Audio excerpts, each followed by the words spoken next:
One of the biggest things that I learned from this year is that tomorrow isn't promised. So like whenever you get to step out on the field, it really could be your last opportunity to show what you got. So just like Coach Tram says, you got to leave it out on the grass.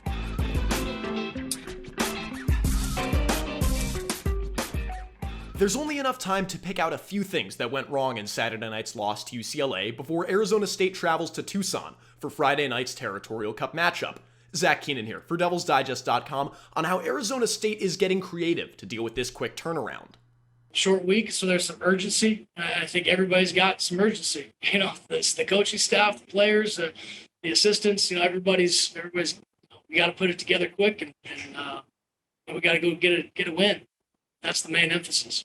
After a loss to UCLA following a 4-week break, Arizona State is still finding its way. Being on the field for that second game, I think we got better at that communication through the second game, and getting on the same page, making some adjustments, talking through some things, in between series. A brand new offense matched with a young quarterback, wide receivers, running backs, and a new offensive line is still taking shape. We have basically a completely new offensive line from last year, just losing a lot of seniors. I feel like we've done a pretty good job in the pass and the run game. As far as us playing together as a unit, I feel like we meshed well together. After graduating NFLers Brandon Ayuk, Eno Benjamin, and Cole Cabral, there's a lot of rebuilding going on in Tempe. Where you don't have an experienced group, they got to get the experience. And that's what we're doing. We're trying to, we're getting them some experience. They're seeing what works and what doesn't work, and here's how different defenses are playing us. That whole group in the room is very hungry. They're hungry to help the team win. They're hungry to get out there and do well. And but the experience factor is right now we don't have a ton of a game experience.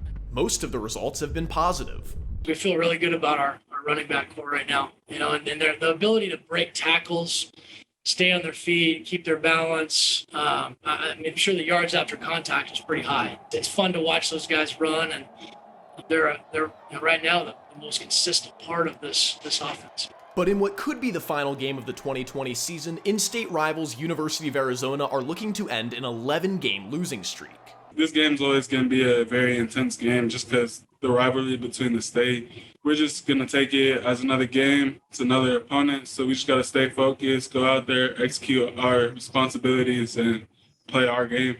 The Wildcats defense, led by linebacker Anthony Pandy, will challenge this new ASU offense. I think they play hard, and that's a tough group.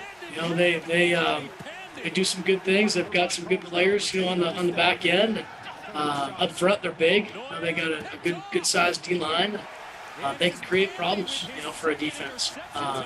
This week we're focused on our execution and our operation and just the details within what we're doing. They got 3 pretty big interior guys that are 300 pounds plus, and they like to run a lot of bear front, so we'll be seeing a lot of 5-down, odd front. The tentative season finale for both of these winless teams is about playing for pride. Doesn't matter who we're playing.